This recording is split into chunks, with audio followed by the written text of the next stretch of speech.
Okay, we'll go ahead and get started. First of all, I just want to thank you on behalf of the authority of just being here, taking the time, and being interested in our projects and our programs.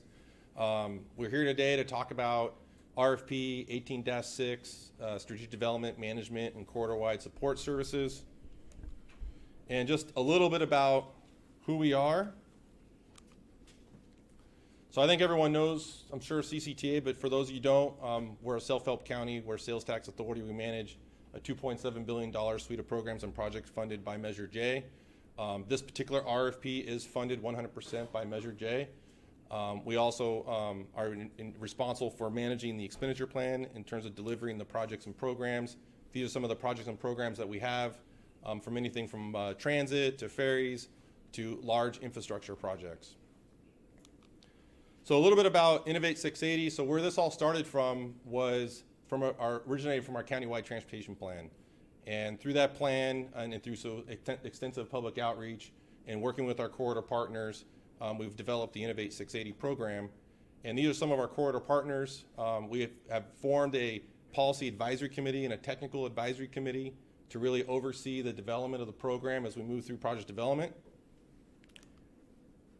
And really the problem is we have a jobs housing imbalance in Contra Costa County. And so if you look at the traffic in the northbound PM direction, 80% of that traffic actually ends in Contra Costa County. And so it really causes, as I think everyone realizes, tremendous amount of congestion on the 680 corridor. Another interesting fact is that almost all the trips are end in Contra Costa, and there's very minimal through trips through the county on the 680 corridor.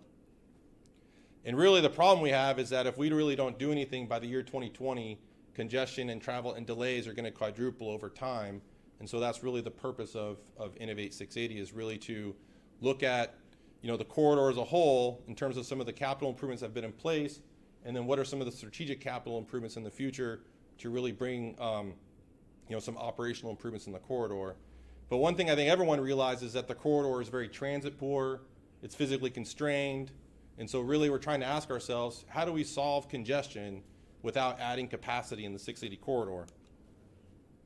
And so through the development of multiple studies, we developed this integrated approach for what we think is the first connected corridor in the Bay Area. And so these are some of our goals. Our three primary goals are person throughput, shared mobility, and mode shift. And mode shift is a real key component. So we really need reliable and attractive transit in the corridor to obtain the 10% mode shift or target that we're looking for in the corridor. And so through the development of the countywide transportation plan, I-680 strategic I-680 congestion relief and transit study, we also did a design alternatives assessment, a bus on shoulder feasibility study, a ramp metering feasibility study, all which is available on our website. It resulted in these seven strategies. And so the first strategy is really looking at strategic operational improvements in the corridor. So not necessarily looking through and let's widen the corridor throughout the entire length of the project, but look at strategic investments in terms of interchanges and operational improvements along the corridor, as well as complete the express lane. So RFP 18-7 is out on the street for our northbound express lane project, and it's really focused at project delivery to look at reducing and closing the express lane or HOV gap in the corridor and then converting it to express lanes. And that's strategy number 2. Strategy number 3, we had a previous RFP out late last year for bus on shoulder, or what we call part-time transit lane, and that's really looking at bringing in attractive, efficient bus service in the corridor to have that reliable transit system to get them to have mode shift or have mobility options for mode shift in the corridor. So the way I like to describe this is that on the carpool lane, you've got a bookend with the carpool lane, another bookend with transit, and those are really the two opportunities for mode shift in the corridor. And then the fourth strategy is innovative operational improvements or strategies. And so that is literally, we looked around the entire world looking for the most advanced technologies we can find, and we basically have been developing what everyone knows is an integrated corridor management system, a system of systems that'll be developed along the corridor that includes active traffic management, ramp metering, and basically a system that can react in real time and not necessarily rely on decision support systems, but be able to actually have ability to be proactive and look at historical data and be able to change the timing or change the speed limits in order to solve congestion along the corridor, or at least not solve, but minimize congestion and improve traffic flow in the corridor. And then one big aspect, I think everyone realizes the authority is fairly innovative. We manage Momentum Station, one of the largest test beds in the nation. And so we really want to prepare this corridor for the future using dedicated short-range communication systems, as well as 5G to prepare for connected and autonomous vehicles. So really looking at a system that has a two-way communication. So in order for the vehicles to communicate to the system and the system to communicate to the vehicles. And a really good example of that is the bus on shoulder or part-time transit lane to be able to coordinate with the ramp meter to hold red so that way the bus can travel safely through the ramp junction. And then lastly, it's a holistic approach. And so looking at not just the 680 corridor, but looking at all the arterial systems along the corridor, the major arterials that are feeding the corridor, and actually managing traffic flow from the time the vehicle leaves someone's house all the way to the freeway or ramp, and then metering at the ramp, and then also metering on the freeway. So you have a harmonized, synchronized system managing flow for the entire corridor, and in the arterial systems. And so once you have all these systems in place, we're looking for a system to actually be able to manage it through transportation demand management strategy. So the authority is developing a mobility as a service platform. And so we're looking for the strategic development team and future and other consultants to innovate 680 into our mobility as a service platform in order to help manage the overall system. So that way we give people mobility options and improve and get the mode shift we're actually looking for, and induce travel behavior in the corridor as well to get that mode shift. And so some of the benefits is just 70% travel time reduction in the corridor, and then also increased travel speeds, as well as transit benefits. So a 13-minute travel time savings in the corridor just from bus on shoulder. So again, that reliable, every 15-minute headway transit service, and make it attractive and efficient to get these travel time savings. And then as well as making everything accessible. So we're looking at ADA, elderly, shared mobility hubs, and trying to get accessibility to people, to the underserved through this program so we can improve congestion. So how do we get there? So these 7 strategies basically morph into these 4 projects. And so I've already mentioned a few of the other RFPs, bus on shoulder. The northbound express lane takes care of that bottom project. The transit improvement project is really the capital for purchasing additional buses for bus on shoulder, as well as a future RFP for shared mobility hubs. So stay tuned for that.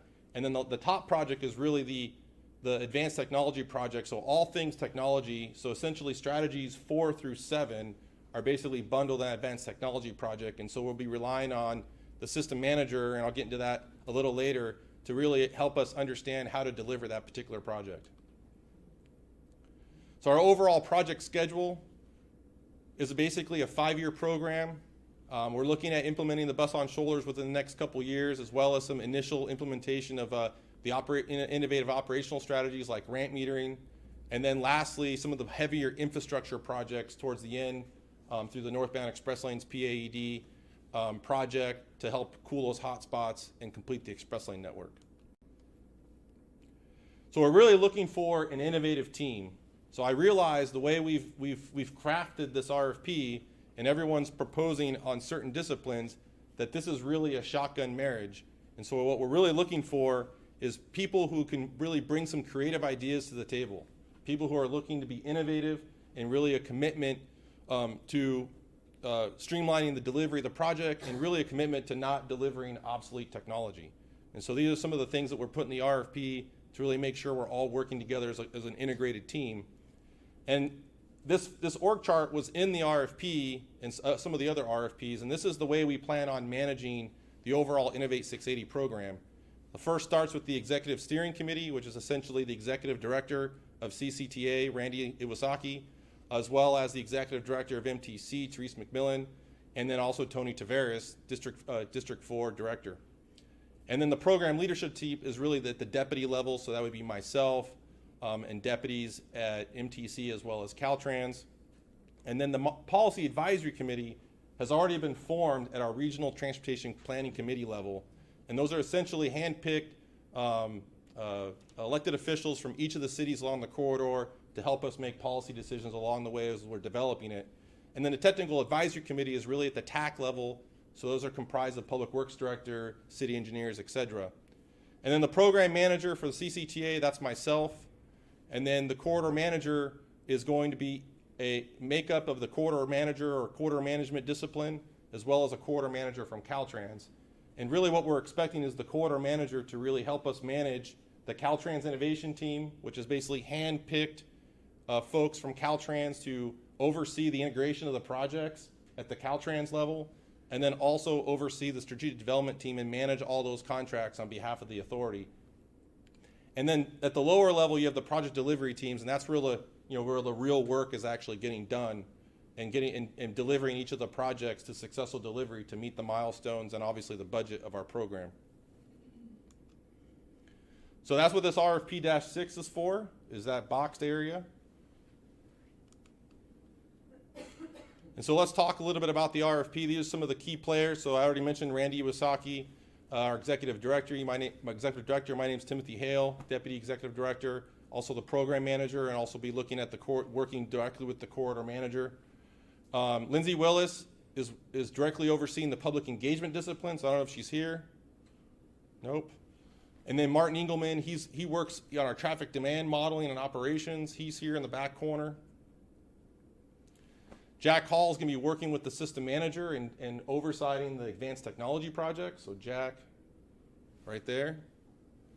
And then Ivan is our project manager for the Northbound Express Lanes project. I don't see Ivan anywhere. And then Hisham Nawami is our project manager for the part-time transit lane. He's there. And then Peter Ingles, also our project manager for the transit improvement project. So some important dates. This is all in the RFP. The proposals are due on February 22nd. You're here at the pre-submittal conference January 29th. Questions are due February 4th at 2 p.m.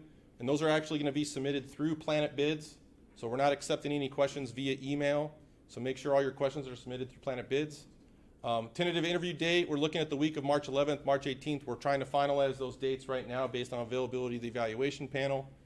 And our notice of intent to award is basically March 22nd. And we're targeting to award this contract at our May 15th board meeting. So one thing I want to point out is there's actually about a month worth of time, depending on who gets selected in notice of intent to award, to work out scope and costs. And so I want to point that out because once we get the notice of intent awards, we're going to be working really hard to kind of meet those dates in May. And we're really, really looking to kick off this program in late May, early June. And so in terms of proposal content, we're looking to have all the proposals submitted through Planet Bids. If you notice in the RFQ, there's no hard copies required, so you're welcome. We're also inviting standalone proposals for each of the disciplines, so I'll talk a little bit about that in a minute. And those are some of the maximum page counts for each of the disciplines. And I think it's important on your cover letter, as well as the cover of the proposal, to indicate which discipline you're proposing on, so that way we can distribute to the evaluation panel accordingly. And as mentioned, consultant cost proposal will be due 2 weeks after the notice of intent to award. So on the consultant evaluation, qualifications is 25 points, staffing is 35 points, work plan is 40 for a total of 100 on the proposal. The interview will be another 100 points, so a total of 200 points that would be weighted 60% proposal, 40% interview. In terms of scope of services, these are all the various disciplines. And so what we intend to do is to actually issue contracts for each of those disciplines and select consultants for each of those disciplines. And consultants, again, are invited to submit proposals for each of those disciplines, even under the sub-discipline of Discipline 5. So let me explain that a little bit. So if someone is interested in submitting on Discipline 5E, you would submit your proposal under Discipline 5 and note that on the cover of your proposal, as well as your cover letter. So you can submit just on that particular I call it a sub-discipline. So that allows flexibility to really give everyone an opportunity to really be involved with Innovate 680 and some of these procurements. So our first discipline is corridor management. And so really the corridor manager is going to be responsible for the oversight of the strategic development team and overall delivery of the entire program. And so I wanted to highlight a couple things here.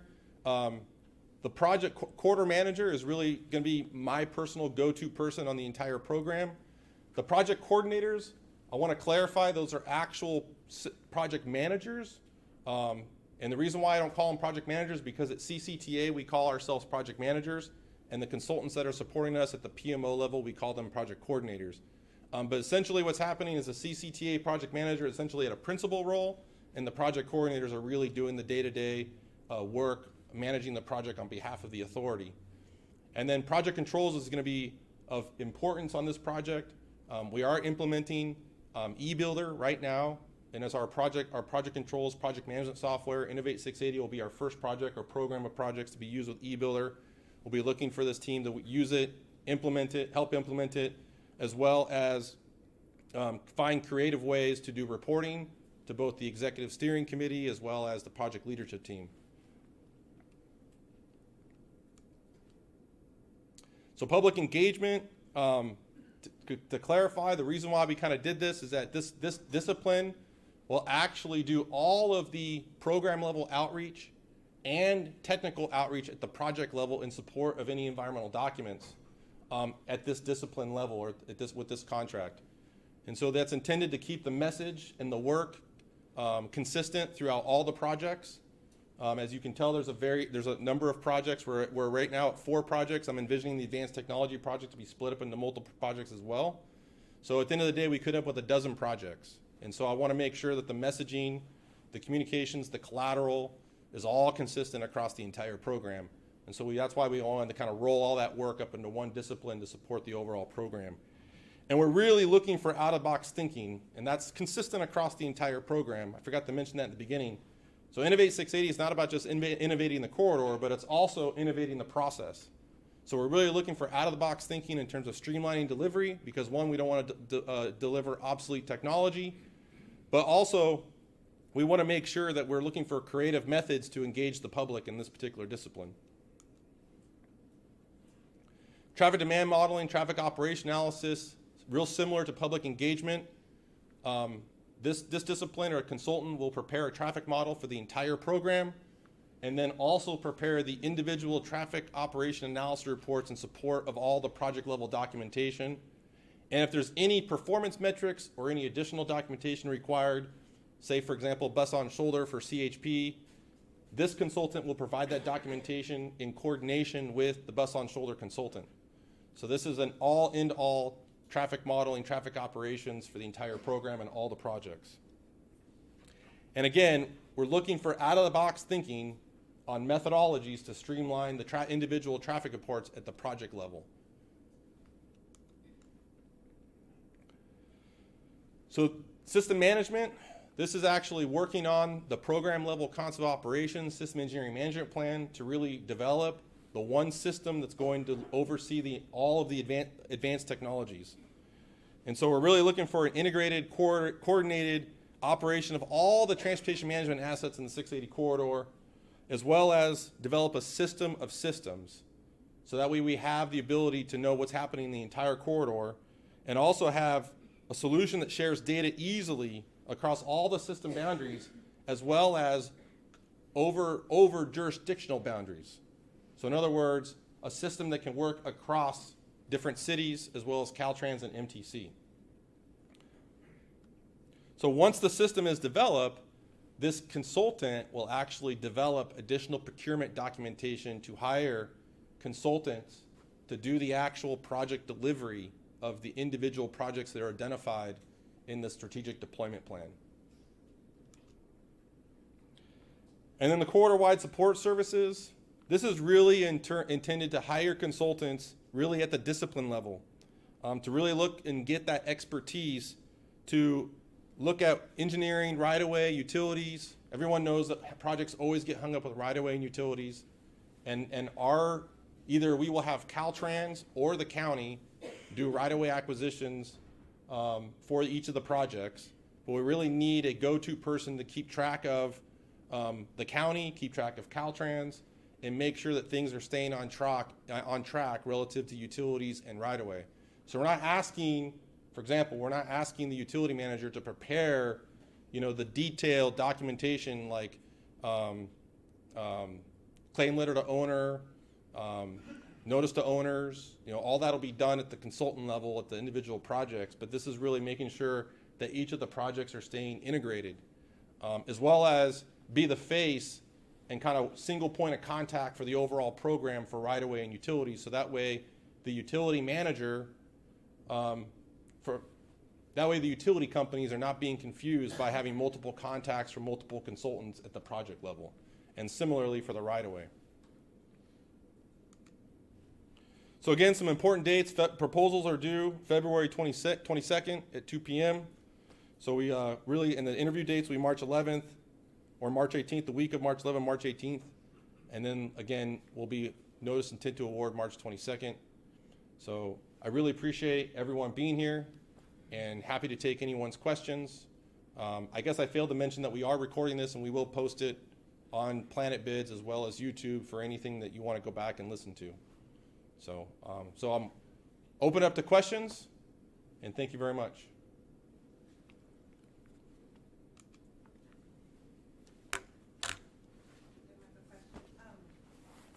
The scope of work for Discipline 1 talks about the consultant must review and approve all major deliverables and documentation prior to submittal to CCTA and Caltrans. Can you elaborate on what this means for this requirement for both the project delivery teams and the strategic development consultants? So what we're expecting is implementation of a So the question was in the quarter manager. The quarter manager says that they would review and approve all major deliverables prior to submitted to the authority. And so really what we're looking for there is a QC/QA program. And so we would have a Innovate 680 quality management plan, and the quality management plan will really dictate the way major deliverables will be reviewed and approved both at the consultant or originator, as well as the QA by the project coordinators and the quarter management team prior to being submitted to the authority. Really the key there is making sure that documents are getting QC'd properly before we submit them to Caltrans and to the authority.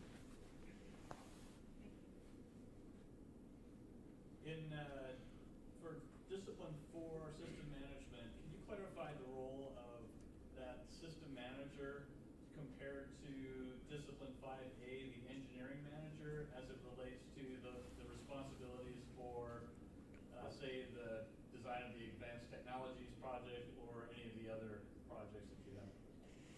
So the system manager is really intended to oversee, the development of the system and implementation of the system. So as we move through that process, ConOp, SIMP, project delivery, the system manager is going to be solely focused on making sure that that system comes together as it's being delivered in multiple different projects, right?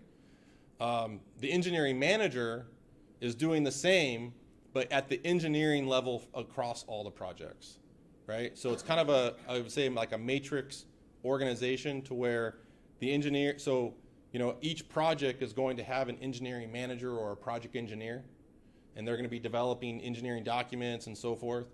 And so what we want to be careful about is because we have, 3 or 4 or 5 different projects as part of the program, the engineering manager will be kind of reviewing and making sure that there's no conflicts among the projects. So for example, for system manager in the advanced technology project, if there's a foundation that's being put in as part of the advanced technology project to support a gantry, that foundation is being coordinated amongst the Northbound Express Lane project, Bus on Shoulder project, so that way things are coordinated across each of the disciplines. And that'll happen on the engineering, the environmental, the right-of-way, and the utilities.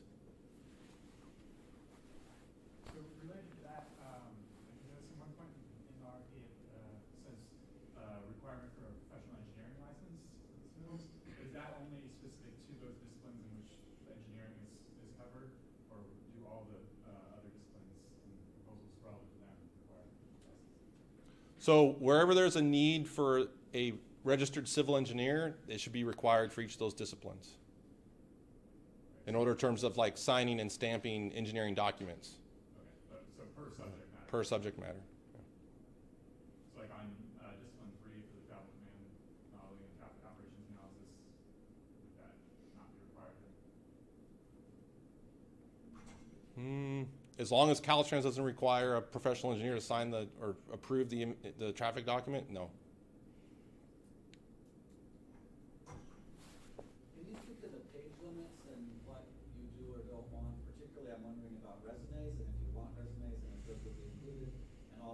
for instance, on the outreach, I can imagine you wanting to see some samples of previous work. Would those be appropriate and would they be included? So I gotta remember to repeat the questions. So I haven't repeated all the questions, so I apologize for that. So this question is about what length or where the resumes are included in the proposals, and then where additional material might be provided as part of the public engagement to be reviewed. So the resumes, as we noted in the RFQ, we're hoping to limit those as brief as possible, and I'll leave that at your discretion. The full resumes, in terms of like the full 2-page, 3-page resumes, I would encourage to put those in the appendices and not include them as part of the page count. In terms of materials to be included for review, if you want them to be scored as part of your proposal, I would make sure they're included in the page count. If you want to include them in the appendices in terms of reference, I'll leave that at your discretion.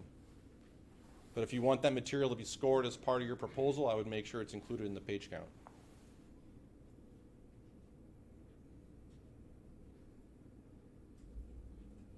So you mentioned that you guys are in the process of implementing eBuilder. Can you elaborate on the expectation? What's the expectation from the consultant? Is the consultant expected to support the implementation process, or implementation will be done by the time we actually get started? Yeah, so thank you for that question. The question is, will the consultant be required to implement eBuilder? And so let me clarify. I know I mentioned that. We're expecting that all the consultants here will use eBuilder. We're expecting to have eBuilder fully implemented in terms of all the nitty-gritty details and configurations before we actually use it with all of these consultants. So really, it's to use eBuilder, all the reporting, invoicing, project performance, dashboards, etc.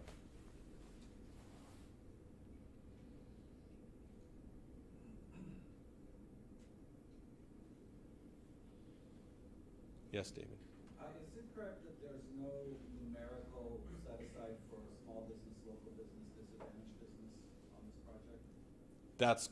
Yeah, so the question is, there's no set aside or goal for small business or disadvantaged business enterprises with this contract. And all these contracts are being funded by 100% local measure money. So there's no formal SBE or DBE goal. However, it's noted in the RFQ that local companies are encouraged for each of the proposals or each of the disciplines. What do you define as a local company? So they have to have an address in Contra Costa County for 6 months.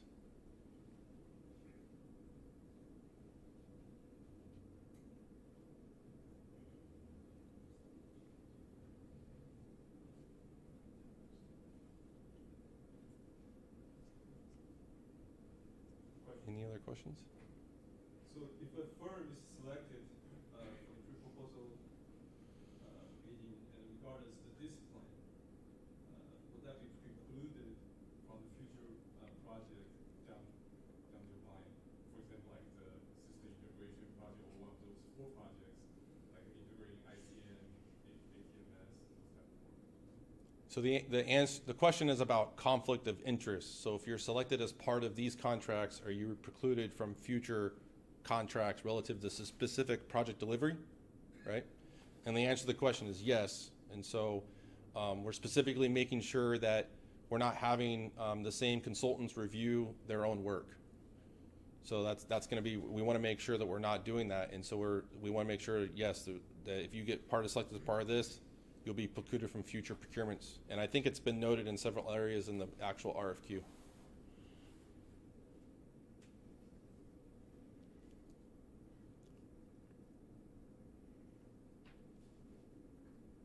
Don't be shy.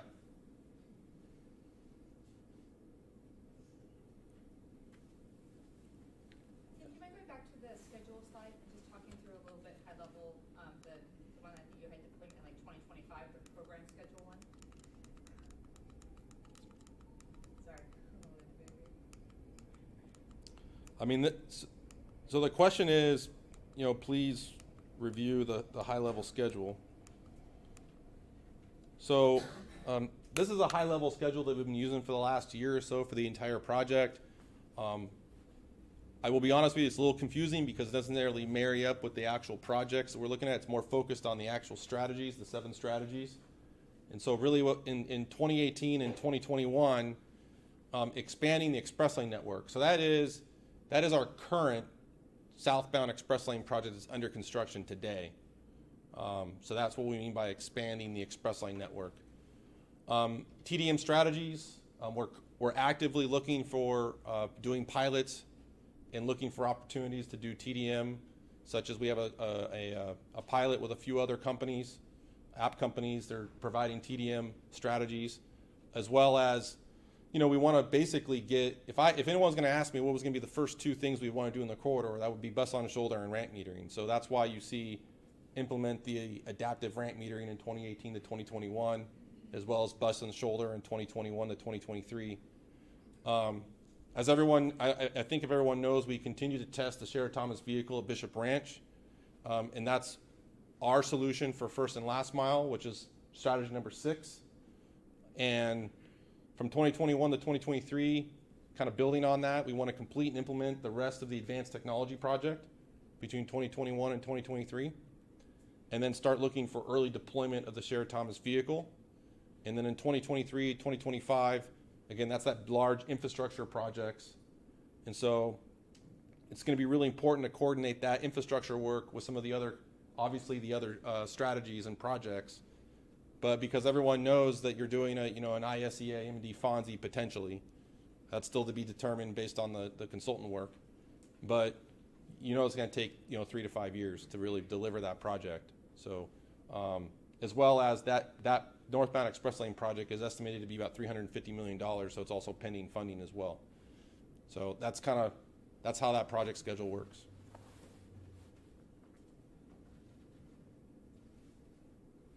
Tim, one question. So a lot of coordination between different disciplines, like for instance, traffic operation analysis, like take strategies in, do analysis.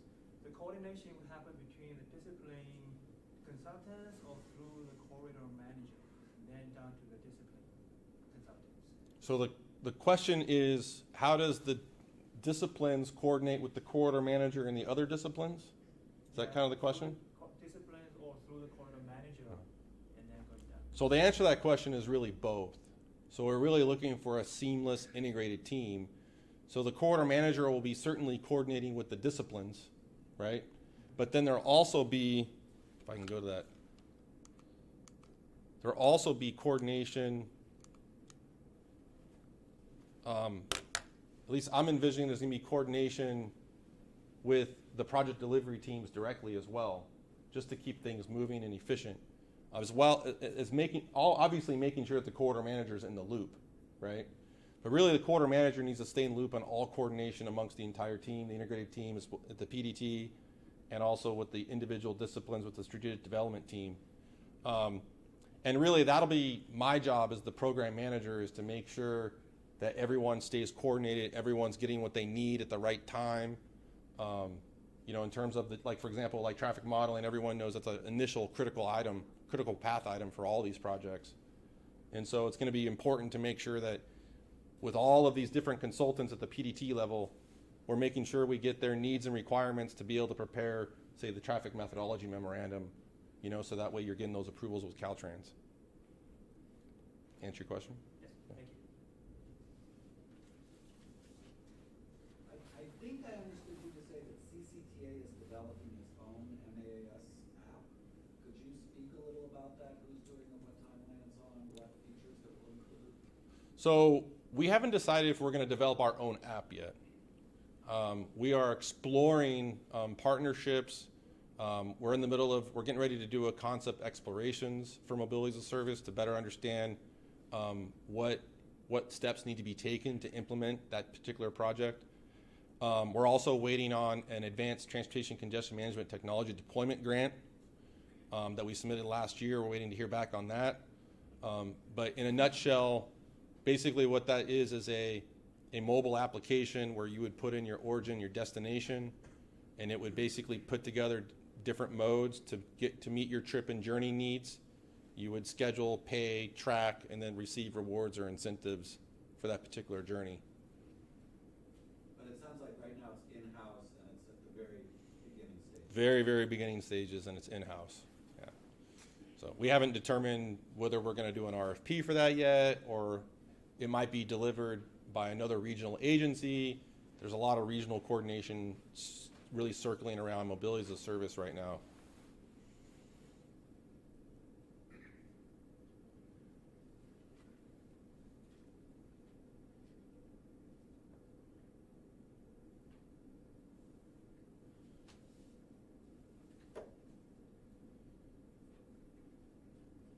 Okay, any other questions? Last call. All right, well, again, I want to thank everyone for coming, and just the number of people that are here really is encouraging and exciting, and we're looking forward to, looking forward to receive all your proposals. So thank you very much, and good luck.